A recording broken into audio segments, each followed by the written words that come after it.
Okay. Amazon prime OTT ప్లాట్‌ఫామ్‌లో streaming అవుతున్న Telugu movie 23. So, ఈ మూవీ రివ్యూ గురించి మనం మాట్లాడుకుందాం. ఫస్ట్ ఆఫ్ ఆల్ ఈ మూవీ యొక్క డైరెక్టర్ అయిన రాచకొండ. సో, ఆయనైతే మన తెలుగులో 'మల్లేశం' మూవీ అండ్ అలాగే హిందీలో 8 AM మెట్రో అనే మూవీస్ అయితే తీశాడనమాట. సో, ఆయన తీసిన 2 మూవీసు డీసెంట్ హిట్స్ అనే చెప్పుకోవచ్చనమాట. ఆ డైరెక్టర్ నుంచి వచ్చిన మరో మూవీయే ఈ 23 అనమాట. సో, 23 మనకి చూసేంత సేపు ఎలా ఉంది అంటే మూవీ అనేది ఎంటర్‌టైన్‌మెంట్‌తో పాటు ఇన్ఫర్మేషన్ గూడా ఉంటుంది అని ఈ 23 మూవీతో మనకైతే డైరెక్టర్ గారు చెప్పారనమాట. సో, ముఖ్యంగా ఈ మూవీలో మెయిన్ పాయింట్ వచ్చేసి జస్టిస్.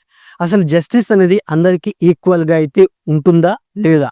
ఎందుకు అని అంటున్నానంటే హీరో ఒక క్రైమ్ చేసి తను లోపలికి వెళ్తాడు. అదే క్రైమ్ చేసి చాలామంది జైల్లోకి వెళ్తారు. బట్ వాళ్ళందరూ బయటకొచ్చేస్తారు. హీరో అయితే రాడనమాట. మరి హీరో చేసిన తప్పుకి జస్టిస్ పరంగా తను జైల్లో ఉంటే సో, తనకంటే పెద్ద నేరమే చేసిన వాళ్ళు మరి జైలు నుంచి ఎందుకు బయటకొచ్చారు? అంటే జస్టిస్ అనేది ఎలా ఉంది అనే పాయింట్లు కూడా సీన్స్‌ని ఇంకా బలంగా చెప్పారనే చెప్పుకోవచ్చనమాట. అంతేకాకుండా సో, ఇప్పుడు జైలు జీవితం గడిపే ఖైదీ. ఒక ఖైదీ తప్పు చేసి లోపలికొచ్చి లోపల జైల్లో తను పరివర్తన అంటే తను ఎందుకు తప్పు చేశాడు అని తనలో తాను కుమిలిపోయి మళ్ళీ బయటికెళ్ళి తను ఒక కొత్త జీవితం స్టార్ట్ చేయాలన్నమాట. బట్ కొన్ని సిట్యుయేషన్స్ వల్ల జైల్లో నుంచి బయటకు వెళ్ళి మళ్ళీ అదే తప్పు చేసి జైల్లో నుంచి రావడం. దానివల్ల తను జైల్లో ఉన్నంత కాలం తనలో వచ్చిన మార్పు అనేది ఏమీ లేకపోవడం వల్ల క్రైమ్ రేట్ అనేది ఇంకా పెరిగిపోతుంది అనే పాయింట్ కూడా బాగా చెప్పారని చెప్పుకోవచ్చన్నమాట. అంతేకాకుండా జైల్లో ఉన్న ఖైదీలకి పరివర్తన రావాలి అంటే సో, వర్క్షాప్స్ కండక్ట్ చేయాలి. కండక్ట్ చేసి సో, వాళ్ళు చేసిన తప్పుని వాళ్ళు తెలుసుకునేలా చేసి సో, బయటకు వెళ్ళిన తర్వాత మళ్ళీ జైలుకి రాకుండా వాళ్ళ లైఫ్ ఉండాలి అనే పాయింట్ మీదే తీసిన సీన్స్ కూడా బాగుందని చెప్పుకోవచ్చన్నమాట. ఆ విధంగా కూడా క్రైమ్ రేట్ తగ్గే అవకాశాలు ఎక్కువనే చెప్పుకోవచ్చన్నమాట. అయినప్పటికీ ఓవరాల్ మూవీ మొత్తం బలమైన ఎమోషనల్ ట్రాక్‌తో తీసుకువెళ్ళినప్పటికీ ఓవరాల్ మూవీ మనం చూడాలి అంటే సో, మనకి చాలా పేషెన్స్ ఉండాలని చెప్పుకోవచ్చన్నమాట. ముఖ్యంగా సెకండ్ హాఫ్ అనేది మన పేషెన్స్‌కి టెస్ట్ అని చెప్పుకోవచ్చన్నమాట. సో, ఓవరాల్ మూవీ మొత్తం సాగదీసిన అండ్ అలాగే ల్యాగ్ ఫీలింగ్ కలిగిందని చెప్పుకోవచ్చన్నమాట. ఇక ఈ మూవీ స్టోరీ విషయానికి వస్తే ఈ మూవీలో హీరో అయిన తేజ్ అలియాస్ సాగర్ ఒక పల్లెటూరులో ఉంటాడు. అదే పల్లెటూరులో ఉన్న తన్మయ్ అలియాస్ సుశీలని లవ్ చేస్తాడు. సాగర్ తను లవ్ చేసిన సుశీల కోసం తను ఉన్న ఊళ్ళోనే ఒక ఇడ్లీ బండి పెట్టుకోవాలనుకుంటాడు. దానికోసం తను లోన్లని అండ్ అలాగే నలుగురి దగ్గర అప్పు చేద్దామని తన ప్రయత్నం తను చేస్తాడనమాట. ఫైనల్‌గా ఆ డబ్బని సర్దుబాటు అవుతాడనమాట. అలాంటి పరిస్థితుల్లో సాగర్ అండ్ అలాగే తన ఫ్రెండ్ అయిన దాస్ కలిసి ఏం చేశారు? వాళ్ళు ఎందుకు జైలుకి వెళ్లాల్సి వచ్చింది? అండ్ అలాగే వాళ్ళకి ఉరిశిక్ష అనేది వేశారా లేదా అనే పాయింట్ మీద ఓవరాల్ స్టోరీ అయితే ఉందనమాట. ఉన్నప్పటికీ ఫస్ట్ స్టోరీ అనేది బాగుందని చెప్పుకోవచ్చు అనమాట.